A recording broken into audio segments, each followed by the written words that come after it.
반갑습니다. 오늘 금요일인데 처음으로 교회 오신 분들이 몇 분 계십니다. 환영하고 축복합니다.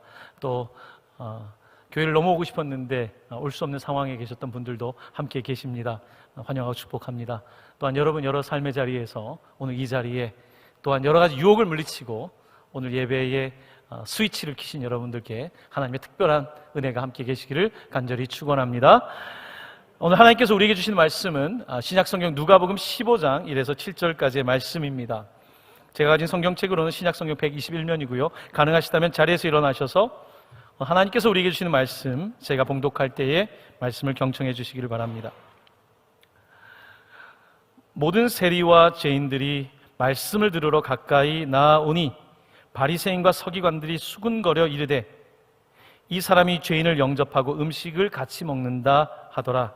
예수께서 그들에게 이 비유로 이르시되 너희 중에 어떤 사람이 양 100마리가 있는데 그 중에 하나를 잃으면 99마리를 들에 두고 그 잃은 것을 찾아내기까지 찾아다니지 아니하겠느냐. 또 찾아낸즉 즐거워 어깨에 메고 집에 와서 그 벗과 이웃을 불러 모으고 말하되 나와 함께 즐기자. 나의 잃은 양을 찾아내었노라 하리라. 우리 7절은 함께 읽습니다. 내가 너희에게 이르노니 이와 같이 죄인 한 사람이 회개하면 하늘에서는 회개할 것 없는 의인 99으로 말미암아 기뻐하는 것보다 더하리라. 아멘. 아멘.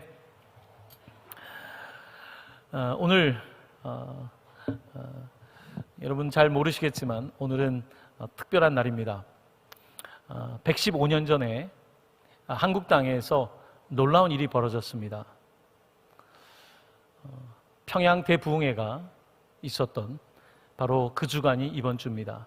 오늘은 평양 대부흥회 바로 115년을 기념하는 날입니다.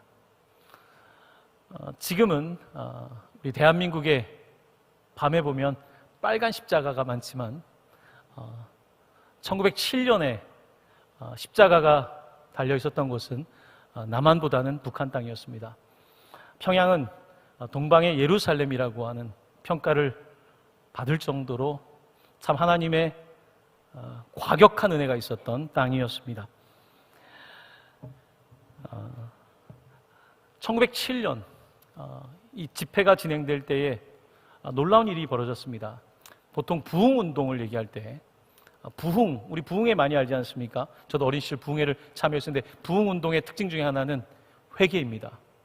사람들이 감당할 수 없는 막 감정이 북받치는 것입니다. 자기의 죄 때문에, 자기의 죄에 대해서 너무 고통스럽고, 그리고 내가 과연 용서받을 수 있을까? 하나님 앞에 서게 될 때에 놀라운 그 부흥의 역사가 있는 것이죠. 바로 1907년 그 부흥회가 열리던 이번 주간에 평양의 원산에 이어서 하나님의 성령께서 임하셨고, 사람들은 통곡하고 땅을 치고 울고 기도가 터져 나오기 시작했는데요. 선교사들에 의하면 그때 사람들의 기도 소리와 울음소리는 성경에 등장하고 있는 많은 물소리 같았답니다. 많은 물소리라고 번역되고 있는 그 표현은 바로 폭포수 같은, 정말 사람들의 소리가 야 이게 도대체 어디 온 것일까? 그런 많은 물소리 같은 영적인 폭발력이 평양에 115년 전에 있었던 것입니다. 평양 대부흥회가 있은 지 115년이 지나고 남과 북은 확연히 다른 길을 가고 있습니다. 평양 부흥회가 집회가 열렸던 장대현 교회 사진을 보시면 당시에 이런 모습이었습니다. 이 장대현 교회는 지금은 김일성, 김정일을 숭배하는 금수산 태양궁전이 되어 있습니다. 바로 그 자리입니다.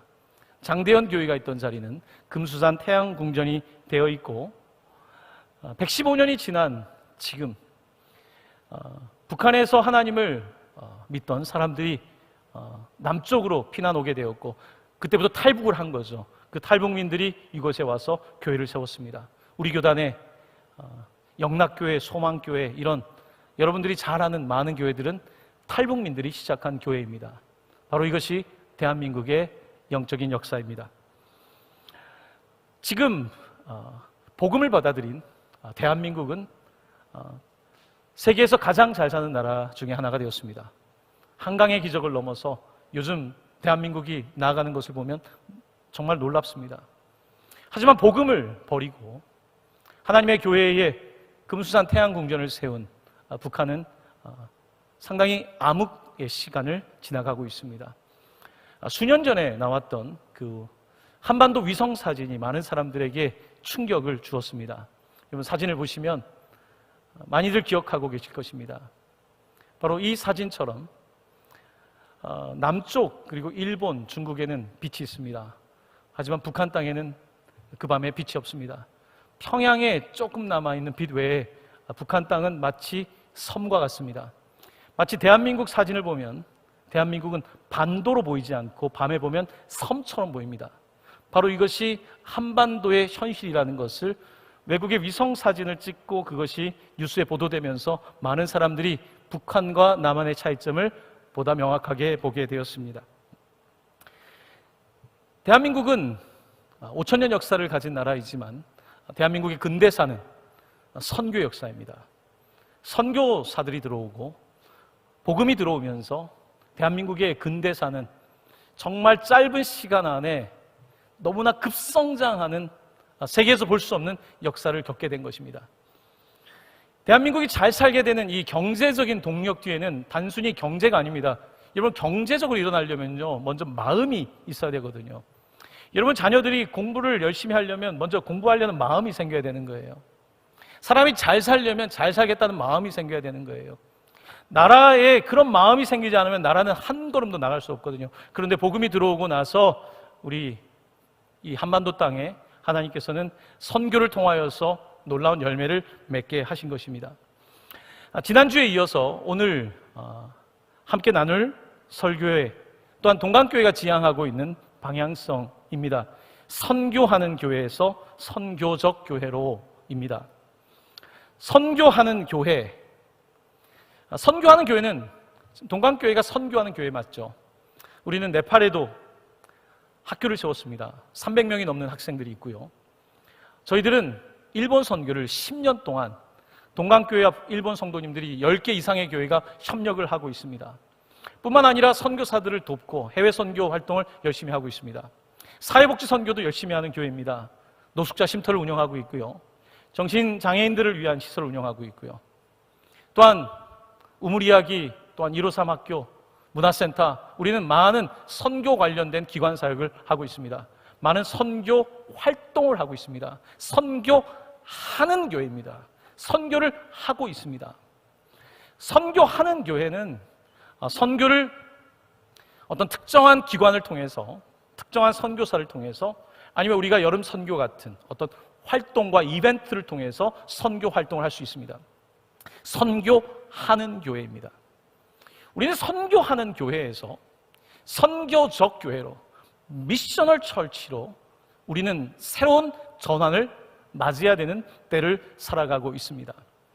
이와 같은 선교에 대한 반성은 북미에서, 미국을 중심으로 한 북미에서 그동안 선교를 너무 프로그램 중심으로, 하나의 이벤트 중심으로, 해외에 나가서 하는 활동 중심으로 생각했다면 선교는 그런 프로그램이나 활동이 아니라 교회 자체의 목적이 선교다. 교회가 존재하는 이유는 선교다. 교회는 선교를 하기 위해서, 하나님의 선교를 하기 위해서 존재한다. 그러므로 모든 성도가 선교사가 되어야 된다라고 하는 어떤 새로운 미셔널 철치 운동이 벌어지게 되었고, 우리는 그 흐름 속에서 오늘 이 말씀을 함께 나누고 있는 것입니다. 여러분, 우리의 몸의 기관에서 가장 중요한 것은 심장입니다. 심장. 심장병 앓는 분들이 참 많습니다. 오픈 하트 설저리라고 그러죠. 몇 년 전에 세종병원에 신방을 갔는데요. 수술 끝나고 정말 위기였습니다.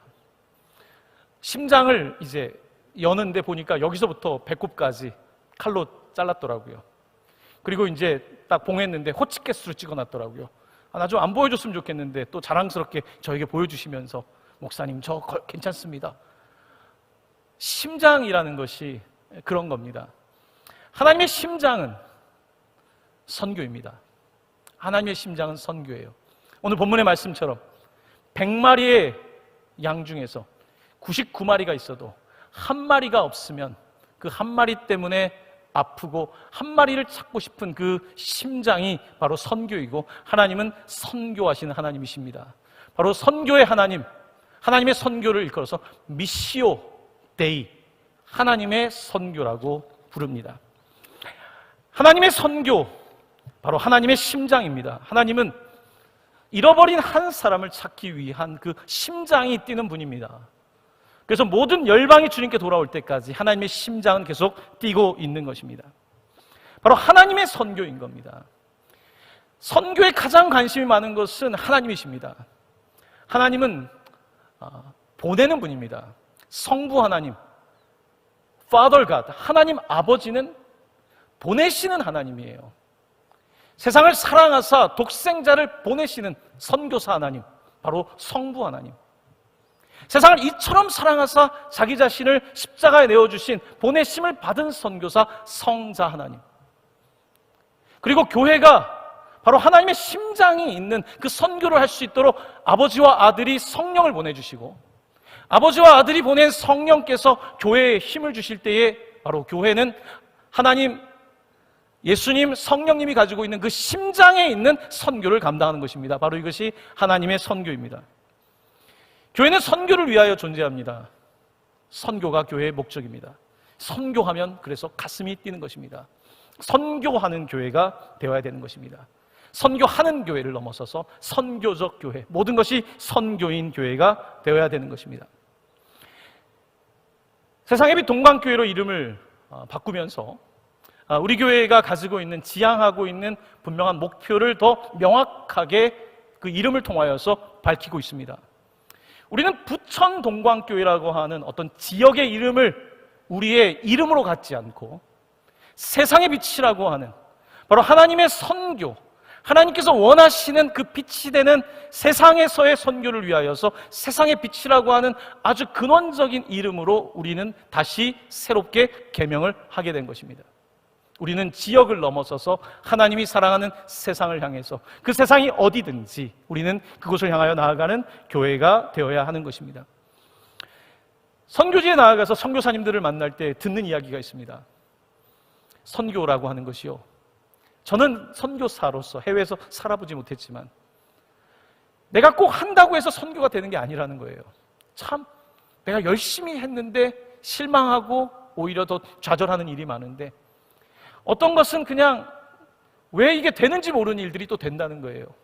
그러면서 선교사님들이 공통적으로 하는 고백은 이것은 하나님의 선교다. 내가 열심히 해서 무언가 되는 것이 아니라 하나님의 선교이기 때문에 그것이 되어지는 것이다. 선교를 하는 것이 아니라 선교는 되어지는 것이다 라는 고백을 하는 것을 들었습니다. 선교는 우리가 하는, 선교하는, 우리가 많은 이벤트를 하고 많은 활동을 하고 선교 예산을 더 높이는 일도 중요하겠지만, 그것보다 더 중요한 것은 하나님의 선교가 될 수 있도록 우리가 그에게 순종하고 우리가 선교사로서 살아가는 것입니다. 그래서 선교사님들이 하는 공통적인 이야기는, 선교의 핵심은 기도라는 것입니다. 기도할 때 하나님께서 되어지게 한다는 거예요. 도무지 내 방법이 없는데 되어지는 이 역사를 경험한 선교사님들의 증언이 바로 미시오데이, 하나님의 선교, 하나님께서 되어지게 하신다는 것입니다. 지난 수요일에 케냐에 저희가 아주 가난한 지역에 있는 학교를, 기숙사를 세우기 위해서 작년 여전도 회원들이 열심히 물건을 팔고 모금한 1,000만 원을 기탁을 했습니다. 수보롬 초등학교라고 하는 곳인데 아주 가난한 곳이죠. 우리 같이 모여서 기도를 했습니다. 같이 기도하는데요, 전 누가 오시는지 몰랐는데 오늘도 앉아 계시지만 91세의 우리 권사님께서 그 선교를 위한 기도에 오셨더라고요.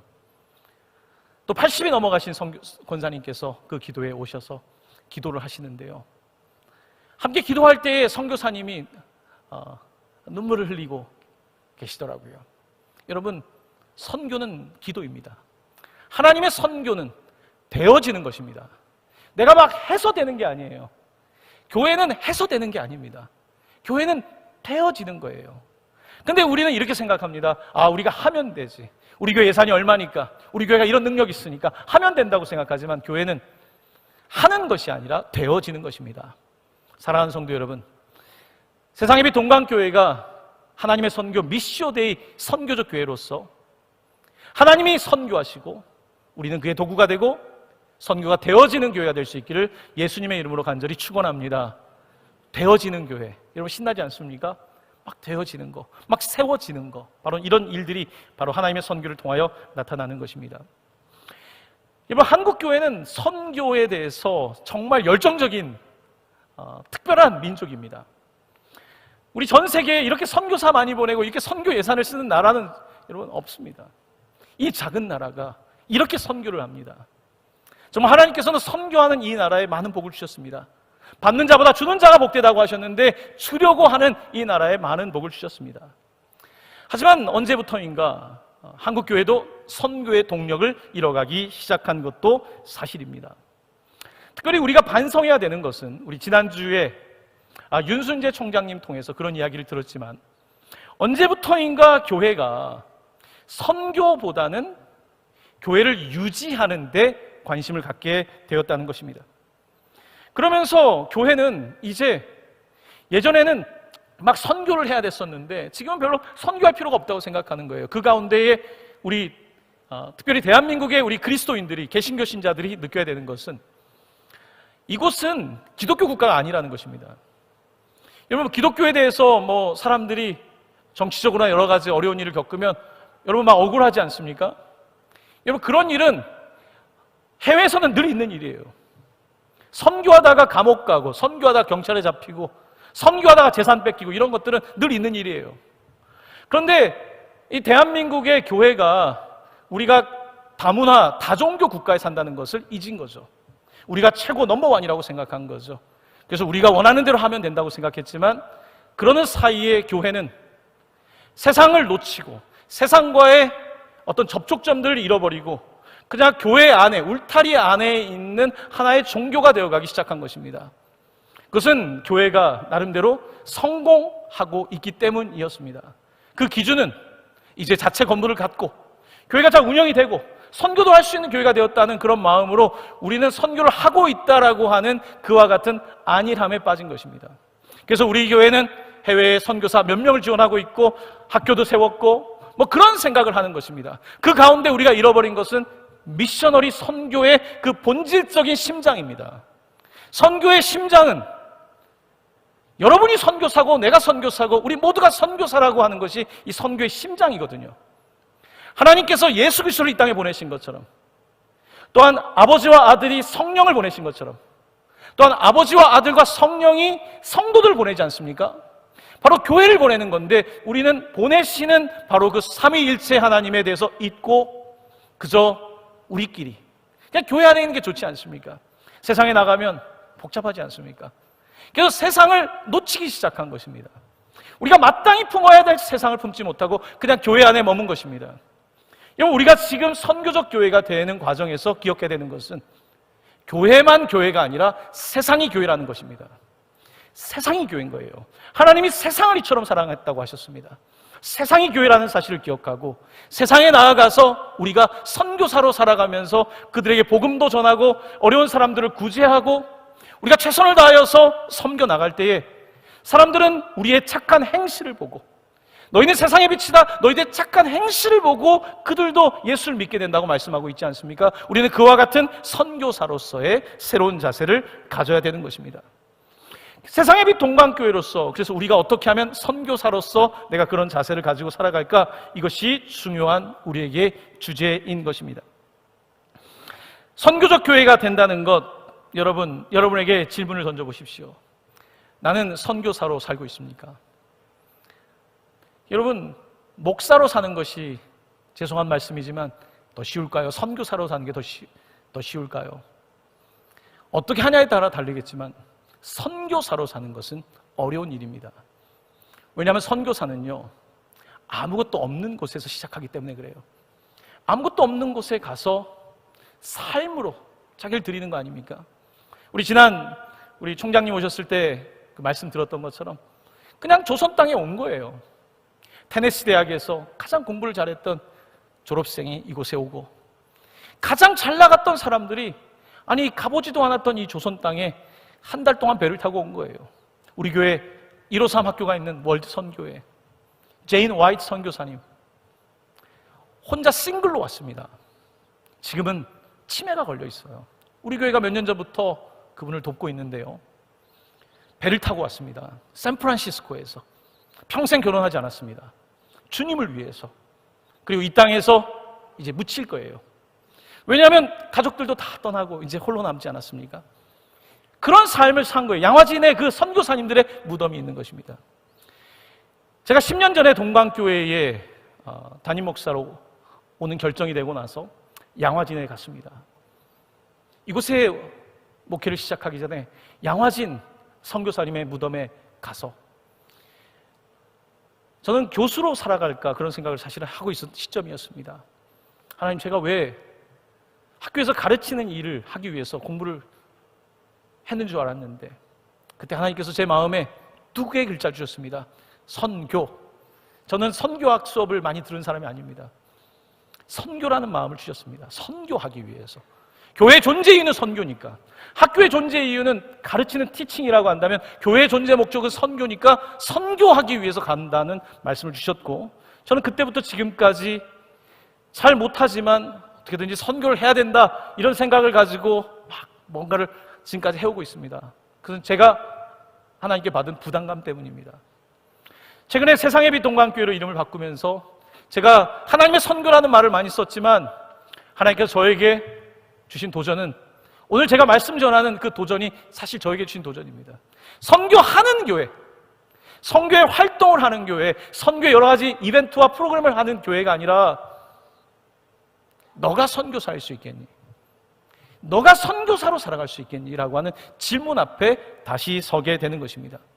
바로 이것이 선교적 교회입니다. 우리는 선교한다고 하면 여름에 일주일 동안 비행기 싹쓸 마련하기 위해서 바자회도 하고 또 헌금도 걷고 선교 편지도 쓰고 그래서 내가 일주일 선교 갑니다 라고 하지 않습니까? 좀 길면 한 달 선교 갑니다. 하지만 선교 이후에 우리의 삶이 더 문제인 거예요. 내가 그 선교를 끝난 것이 아니라 선교 이후에 계속해서 선교하는 삶을 살아가야 되는 것 아니겠습니까? 바로 이것이 선교적 교회입니다. 자, 선교적 교회가 된다는 것은 특별히 여러 말씀 중에서 선교는 성육신의 사역이라고 말할 수 있습니다. 자, 그 뿌리가 되는 말씀입니다. 우리 화면을 보면서 요한복음 1장 14절 말씀 함께 봉독하겠습니다. 말씀이 육신이 되어 우리 가운데 거하심에 우리가 그의 영광을 보니 아버지의 독생자의 영광이요 은혜와 진리가 충만하더라. 아멘. 말씀이 육신이 되어 우리 가운데 거하심에, 제가 여러 차례 말씀드리지만 여기서 거하신다는 단어는 말씀이 육신이 되어 우리 가운데 장막을 친다, 천막을 친다는 뜻입니다. 말씀이 육신이 되어 우리 가운데 천막을 친다. 구약시대에 너무 획기적인 사건이 벌어졌습니다. 그 높으신 하나님께서 40년 동안 광야 생활을 하는 이스라엘 백성들은 다 천막에서 사는데 하나님이 천막을 치신 거예요. 성막에서. 우리가 레위기서를 읽고 민수기를 읽으면서 하나님께서 40년 동안 같이 생활하신 거예요. 이거는 파격적인 이야기입니다. 왜 하나님이 천막에 삽니까? 자, 그 천막에 이 땅 가운데 하나님이 오신 그 이야기는 이미 구약에서부터 펼쳐지고 있고 신약 성경은 더 획기적이고 더 과격한 하나님의 은혜를 말씀하시는데 천막을 치는 곳에 주님이 오신 게 아니라 하나님이 아예 천막이 되셨다. 하나님이 장막이 되셨다. 하나님이 인간의 몸을 입고 오셨다라고 하는 정말 설명할 수 없는 신비를 말씀하고 있고 바로 이 땅 가운데 선교사로 오신 바로 예수 그리스도에 관하여 말씀하고 있습니다.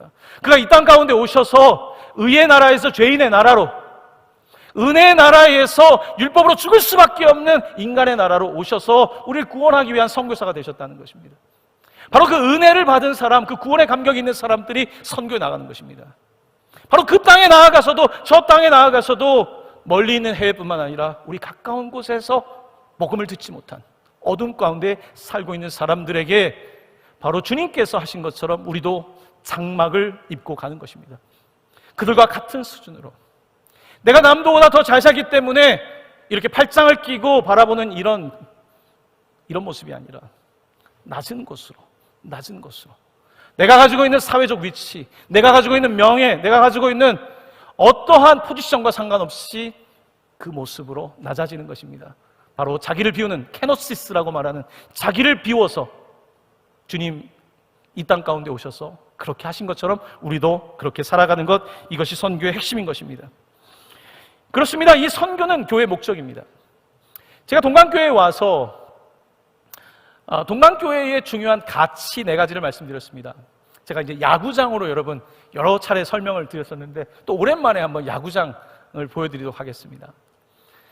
이 야구장 그림은 제가 동강교회에 처음 와서 그 당시에 있던 우리 목사님들과 함께 잠실 야구장에 가서 직접 야구를 관람하면서 하나님이 주신 깨달음을 정리한 내용이었습니다. 자, 야구의 경기의 목적은 점수를 내는 데 있습니다. 아무리 안타를 치고 나가도 3루에서 홈까지 들어오면 다 소용없는 겁니다. 점수를 못 내면 소용없습니다. 안타를 30개를 치던 뭐 상관없습니다. 1점이라도 내는 게 중요한 겁니다. 교회의 목적은 영혼권에 있습니다. 교회의 목적은 선교에 있습니다. 교회가 뭐 이것저것 다 했는데 영혼권하지 못한다면 교회는 목적을 상실한 것이고 하나님의 심장을 잃어버린 것입니다. 교회의 목적은 선교입니다. 교회의 목적은 복음을 전하는 것입니다.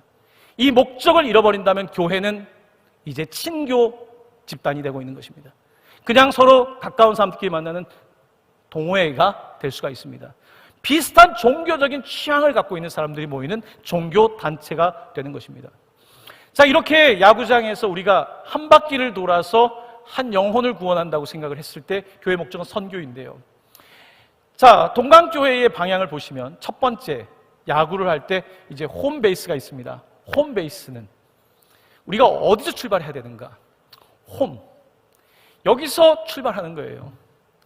제가 말씀을 드리기로는 야구 경기에서 가장 중요한 것은 스트라이크와 볼을 구별하는 것입니다. 투수가 공을 던졌는데 스트라이크 3번을 당하면 아웃이 돼요. 스트라이크, 볼을 구별할 수 있어야 돼요. 세상을 살아갈 때 사람들은 각자의 기준을 가지고 스트라이크와 볼을 나눕니다. 불교 신자는 불교 신자로서의 스트라이크와 볼을 나눌 것이고 무신론자는 무신론자 나름대로 스트라이크와 볼을 구별할 것입니다. 저마다 각자 스트라이크와 볼을 구별하는 방법이 있습니다. 제가 말씀드리는 것은 진리와 진리가 아닌 것을 구별하는 개인의 어떠한 기준이 있다는 것입니다. 여러분, 모든 세상은 결국은 기준대로 되는 거예요. 그 기준이 무엇인가? 우리는 하나님의 말씀을 기준으로 받았다는 것입니다. 이 말씀이 우리에게 스트라이크와 볼을 확실하게 나눌 수 있는 기준이 되는 거예요. 말씀이 무너지면 교회는 무너지는 것입니다. 교회가 예산이 없어서 무너지는 것이 아니라, 교회에 성도들이 없어서 무너지는 것이 아니라, 교회가 무너지는 가장 근본적인 원인은 이 말씀의 권위를 잃어버렸기 때문입니다. 말씀을 지키는 것, 말씀이 육신이 되어 오신 예수 그리스도의 그 그리스도 중심성을 놓치지 않는 것이 교회의 가장 중요한 본질입니다. 이것이 우리의 홈이에요. 홈. 이게 우리 집이에요. 야구는 여기를 홈이라고 불러요. 이게 우리의 집입니다. 여러분, 이걸 놓치면 안 돼요. 아, 여기가 내 집이구나. 늘 말씀 앞에 서는 거예요. 말씀 앞에. 무너졌다가도 또 말씀 앞에 오면서 하나님께서 위로도 주시고 책망도 주시고 그 말씀 앞에 오는 것, 이것이 우리의 어떤 홈이 돼야 되는 것입니다. 자, 그리고 나서 두 번째는 일루 베이스는 우리 교회는 예배. 여러분, 야구 경기에서 스트라이크와 볼을 구별한 다음에 그 다음에 가장 중요한 것은 일루에 가는 거예요. 일루까지 가기 위해서 사력을 다해야 됩니다. 제가 잠실 야구장 갔을 때 그날 경기에 어떤 선수가 일루를 꼭 터치하고 싶은 거예요. 보통 일루에서는 슬라이딩을 하지 않습니다. 한 선수가 내가 그날 왔는지 알았는지 막 슬라이딩을 하면서 일루에 찍어보려고, 저는 그 모습을 보면서 예배를 저렇게 드려야 될 텐데, 예배에 터치가 돼야 될 텐데, 예배에 와서 그냥 앉아있는 것이 아니라 예배에 와서 터치가 되는 이 은혜를 경험해야 될 텐데, 여러분, 예배 바로 오늘 우리가 하고 있는 것입니다. 예배 중심은 말씀입니다. 특별히 개신교, 우리 개혁교회, 리폼 철치는 말씀 중심입니다. 가톨릭 교회와 다른 점입니다. 정말 말씀 중심이에요. 여러분, 로마 가톨릭 교회, 중세 교회는요, 사람들이 글씨를 몰랐어요. 그래서 그때는 이 그림이 많습니다. 성당에 가면 여러분 그림이 많은 이유가 글씨를 몰라서 그래요. 성경을 안 읽었습니다. 신부님들만 성경을 읽었어요. 라틴말로 또 기도를 해요. 오신 분들은 아무도 몰라요. 유일하게 배울 수 있는 통로가 그림이었습니다. 그게 교회에 그림이 많은 거예요. 하지만 종교개혁이 일어나고 나서 솔라 스크립투라, 오직 말씀으로, 이 말씀을 읽기 시작하면서 사람들이 달라진 거예요. 말씀이 있는데 그림보다 더 정확한 말씀, 바로 그 말씀이 주어지게 된 것입니다. 이 말씀을 읽으면서 사람들은 감동을 받기 시작했고 말씀 자체가 역동성을 일으킨 거예요. 바로 말씀으로 뛰게 된 거죠. 말씀으로 뛰니까 이제 예배의 감격이 있는 것이고, 그 예배는, 개신교의 예배는 달랐습니다. 어떤 종교적인, 어떤 종교성, 어떤 유럽의 종교를 담거나 어떤 종교성을 닮은 것보다는 말씀 중심으로, 진리 중심으로 예배를 드렸던 것, 바로 이것이 개혁교회이고, 오늘 우리는 그 전통 속에서 예배를 드리고 있는 것입니다. 바로 이게 예배예요. 말씀 중심으로 예배. 자, 예배 드린 다음에 예배만 드리는 게 다가 아닙니다. 예배가 끝이 아니에요. 그러면 이루는 뭘까? 예배가 끝나면 여러분 집으로 가지 않습니까? 직장으로 가지 않습니까? 여러분 삶으로 가는 거예요. 그 가운데에 이제 소그룹이 필요한 거예요. 우리가 구역이라고 부르고 오이코스라고도 부르고 지난주에 광으로 했고 이런 겁니다. 근데 그것뿐만이 아니에요. 공동체가 필요한데 직장에서는 신우회. 우리 교회 보면 신우회 열심히 하는 분들 계세요. 우리 장로님들도 막 신우회에서 만나셨대요. 종로에서 일하실 때 신우회. 회사 가서도 옆에 있는 직원이랑 이야기하다 보니까 너는 그 교회 다니니 나도 이렇게 다니고, 그러면서 말씀의 은혜를 나누는 이 공동체가 만들어지는 거예요. 여러분 2명이어도 돼요. 내가 일하는 직장에서 2명이어도 돼요. 같이 밥을 먹는 한 사람이어도 돼요. 뭔가 나눌 수 있는 그 한 사람, 캠퍼스에서 나와 영적인 것을 나눌 수 있는 한 사람, 이런 공동체가 만들어지는 거예요. 그렇지 않으면 예배 드렸지만 예배받은 은혜, 말씀을 잊기 때문에 공동체가 필요한 거예요. 그게 이루까지 가야 되는 거예요. 그러니까 교회 안에서 공동체가 중요합니다. 여러분 와서 예배만 드리고 가시면 안 돼요. 공동체에 속해야 돼요. 공동체에 속해서 뭔가 내가 봉사도 하고 사역도 하고 또 구역에 속하기도 하고 또 비슷한 직장을 갖고 있거나 비슷한 일을 하는 분들끼리 모여서 같이 나누고, 이런 공동체성이 회복돼야 되는 거예요. 그러니까 교회 안에서 예배만이 아니라 세상에 나아가서 공동체가 돼야 되는 거예요. 바로 이것이 우리가 계속해서 나아가야 될 교회의 모습인 거거든요. 자, 그러면 공동체로 모여서 뭐 할 건가? 같이 볼링 치고 뭐 골프 치고 뭐 이렇게 하나의 뭐 그냥 그렇게 친교할 것인가? 아닙니다. 우리의 목적은 선교입니다. 함께 모여서 어떻게 하면 우리가 하나님의 말씀을 전할까? 어떻게 하면 믿지 않는 사람에게 예수를 증거할까? 어떻게 하나님께서 우리를 이렇게 사랑하신 것을 그들도 알게 할까? 어떻게 하면 저 어려운 사람을 우리가 좀 같이 도와주면서 하나님이 살아계신 걸 보여줄까?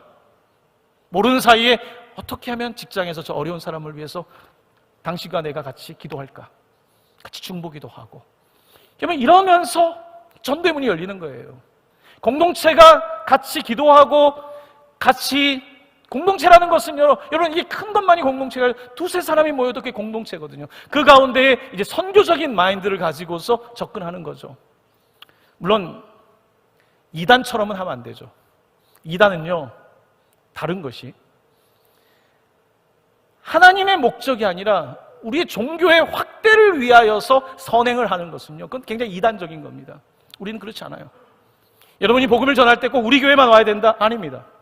어느 교회 가도 돼요. 어디 교회 가도 돼요.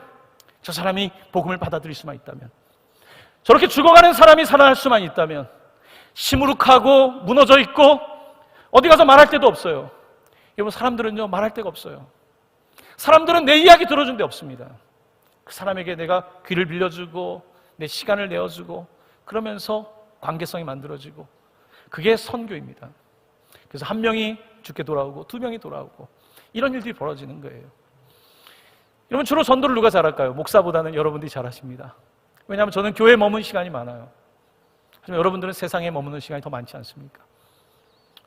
오늘 이렇게 교회는 미셔널 철치라고 하는 것은 하나의 어떤 여름 행사로서 선교 행위를 하는 것이 아니라 교회 자체가 선교적인 교회예요.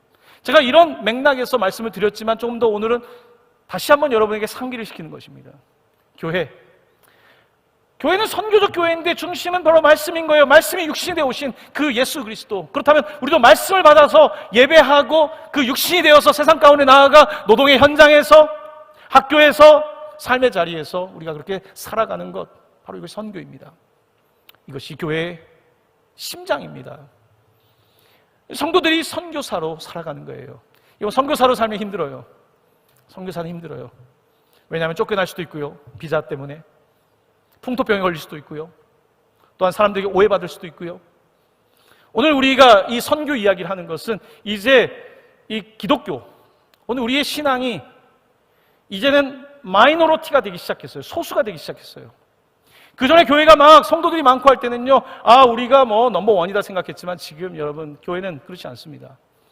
이제 교회는 소수가 되어가기 시작했어요. 여러분의 자녀들은 완전 선교사가 되는 거예요. 일본에 가면 충격을 받지 않습니까? 전교회 그 학교에 크리스찬이 1명, 2명이에요. 제가 선교를 가서 일본의 젊은 그 주부들, 우리 자매님들을 만나서 이야기를 들으면요, 기도 제목은 거의 똑같습니다. 목사님, 내 딸에게 학교에 하나님을 믿는 친구 1명만 생기면 좋겠습니다. 이게 일본의 기도 제목이에요. 이게 여러분의 기도 제목이 될 거예요. 그럴 가능성이 높아요. 내 딸이, 내 아들이 정말 예수님을 믿는 그 친구를 만나서 교제할 수 있기를, 물론 다른 친구랑도 교제해야 되지만 그런 영적인 교제를 할 수 있기를 바라는 이런 흐름들이 이미 일본에서는 오래됐어요. 오늘 우리는 그와 같은 어떤 교차로에 있다는 사실을 기억해야 됩니다. 물론 이게 너무 부정적인 리포트를 여러분 받으지 마시고 좀 경각심을 불러일으키기 위해서 좀 과장된 데이터를 말씀드린 부분도 있습니다. 자, 그렇습니다. 오늘 이렇게 교회는 선교적 교회로, 그러니까 선교하는 교회에서 Church with Mission, 선교를 하는 교회에서 미셔널 철치, 선교적 교회로 우리가 나아가야 되는 것입니다. 저희들이 이제 교회 공동체 그 5개의 그 지역을 나누면서 빛 광자를 썼어요. 그래서 빛의 특징은, 빛은 저쪽 광년, 몇 광년에서부터 이곳까지 오는 빛은요, 막히지만 않으면, 빛을 막지만 않으면 끝까지 오는 게 빛이에요. 바로 이것이 생명의 빛입니다. 여러분이 막지만 않으면 그 생명을 막을 수는 없어요. 그 빛광자, 오늘 우리가 빛의 세상의 빛 아닙니까? 세상의 빛으로 나아가는데, 그래서 지금 막 고민하다가 이제 그 소그룹은 어떻게 이름 바꿀까? 우리 예전 오이코스, 지금 하고 있는 오이코스, 예전에는 구역이라고 불렀던, 어떻게 할까 하다가 저희들이 어차피 한자로 시작된 거 한자로 만들자 해서 광자 다음에 뭘 하려고 그러냐면 진자를 쓰려고 합니다. 광진. 우리 한자 한번 보여드릴까요? 준비되어 있으면. 네, 광진 이렇게 씁니다. 빛광자에다가 진자는 나아갈 진자예요. 빛은 나아가는 거예요. 가까운 데 광진교회도 있긴 하지만 빛은 나아가는 것입니다. 그냥 우리끼리 그냥 좋은 교회가 아니라 나아가는 것, 소그룹이 되어서 나아가는 것, 멈출 수 없도록 광진, 빛이 나아가는, 그래서 진. 그래서 전체 광을 담당하는 분은 이제 광장님, 그 다음에 이제 오이코스는 진장님이라고 불러야 돼요. 그래서 광진이 될 거예요. 갑자기 또 한때는 막 영어만 쓰더니 또 한자 쓴다고 또 여러분들 저를 또 뭐라고 하지 마시고, 아무튼 그렇게 이름을 쓰고 있습니다. 여러분에게 아까 조금 전에 보여드렸던 한반도 사진을 다시 보여드립니다. 조금 더 선명하게 나와 있는 사진입니다. 여러분 빛을 보시면요, 일본과 중국 대륙과 그 사이에 있는 북한을 바라보시길 바랍니다. 빛, 이 빛이 나아가야 될 곳은요, 바로 다 나아가야 되죠. 빛이 없지만, 하지만 땅끝입니다. 바로 그곳입니다. 그곳에 주님의 마음이 있어요. 주님의 심장이 있어요. 하나님이 각 열방과 민족을 향한 심장이 있지만 하나님은 이 나라를 위한 심장을 가지고 있고, 115년 전에 평양해 주셨던 그 부흥의 그때의 그 감격을 다시 저 어두운 땅이 회복하기를 원하시는 것입니다. 우리는 이 일에 남일 수 없습니다. 형제를 사랑하지 않는 자가 하나님을 사랑한다는 것은 거짓이라고 말씀하고 있습니다. 자기의 민족을 사랑하지 않고 다른 사람을 사랑한다는 것은 거짓입니다. 제가 네팔 선교를 하고 일본 선교를 할 때에 제 마음속에 있었던 죄책감은, 북한이 계속 제 마음에 걸리는 거예요. 저는 잘 모를 때 그때 제 마음속에 계속 눌림이 있었어요. 왜냐하면 자기 형제와 자기 민족을 사랑하지 않고서 선교를 한다는 것이 굉장히 자기 모순적이라는 그런 자괴감이 들 때가 참 많았습니다. 그래서 북한 선교를 해야 된다는 마음을 갖게 되었고, 이제는 그나마 이 땅에서 시작하게 되었고, 바라기는 우리가 북한 땅에 가지 못하지만 그 주변에 있는 중국, 러시아, 이곳은 우리가 갈 수 있고요. 여전히 북한 땅에 들어가서 지하교회에서 선교하는 분들도 있습니다. 물론 소수이겠지만 우리는 하나님의 선교를 믿는 거예요. 내가 못해도 하나님은 하시거든요. 내가 일하지 못하지만 하나님이 일하시는 거 아닙니까? 하나님이 지금 놀고 계시겠습니까?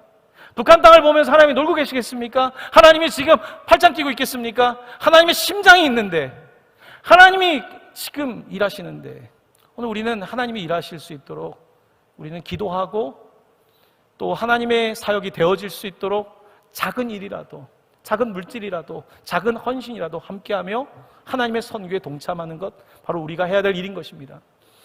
여러분, 세상의 빛 동방교회의 미래는, 제가 밝다는 말을 하면은 어떻게 생각하실지 모르겠지만, 세상의 빛 동방교회는 미래가 밝습니다. 단 선교할 때 이 교회의 미래는 굉장히 밝습니다.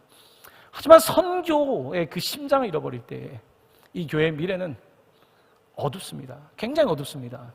선교, 이것은 누군가 하는 일이 아니라 바로 여러분과 제가, 우리 모두가 감당해야 될 하나님의 부르심인 것입니다. 특별히 구며 불꽃 예배를 통해서 우리는 하나님의 부르심에 계속 나와야 돼요. 여러분, 한 주간 살아가다 보면 어떻습니까? 세상 일이라는 것이 우리를 지치게 하지 않습니까? 먹고 산다는 것이 그런 거 아닙니까? 아이를 키운다는 것이 그런 거 아닙니까? 함께 산다는 것이 그런 거 아닙니까? 우리는 살다 보면 힘이 드는 것 사실입니다. 하지만 이곳에 와서 다시 불꽃을 받아야 되는 거예요. 바로 모세가 받았던 그 불꽃, 80에도 받았던 그 불꽃, 우리에게 있어야 되지 않겠습니까?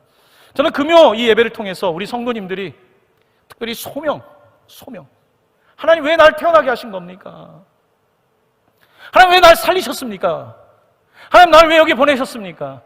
하나님 왜 오늘 이 밤에 내가 이 자리에 앉아서 이런 말씀을 듣게 하십니까? 하나님, 나는 왜 존재하는 것입니까? 하나님의 목적은 뭡니까? 여기에 우리가 반응할 수 있고 거기에 우리가 기도의 힘을 모을 때에 여러분들은 이 기도회가 아마 여러분의 삶 속에 가장 중요한 기도회가 될 겁니다. 사람에게 가장 중요한 것은요, 자기의 목적을 아는 거거든요. 목적. 하나님은 여러분들을 부르셨습니다. 여러분들을 선교사로 부르셨습니다. 여러분들을 구원하시고 여러분을 통해서 복음을 전파하기 위해서 부르신 것입니다. 여러분, 사랑하는 성도 여러분, 모두 오늘 이 말씀을 받아서, 말씀은 역동성이 있습니다. 말씀을 받으면 말씀이 막 되는 거예요. 여러분, 내가 막 뭘 한다기보다는 말씀을 받는 게 중요한 거예요. 말씀에 아멘하는 것이 중요하고, 말씀이 막 꼬리가 달려있거든요. 날개가 달려있거든요. 그래서 말씀의 역동성으로 움직이는 거거든요.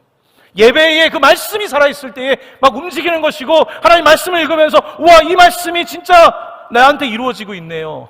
이 말씀이 막 살아 움직이는 것이죠. 바로 그 경험이 오늘 우리에게 절실히 요구되고 있는 것입니다. 말씀이 세워지면 그 다음은 진행이 되는 것입니다. 오늘 사랑하는 세상의 빛 동강교회에 살아있는 주의 말씀이 선포되고 성도님들이 아멘으로 화답하실 때에 말씀이 육신이 되어 선교 사역으로 열매 맺기를 예수님의 이름으로 간절히 축원합니다. 우리 모두 그런 교회가 되길 바랍니다. 오늘 이 밤에 여러분을 주님께서 부르셨습니다. 우리 함께 응답하며 나아가기를 원합니다.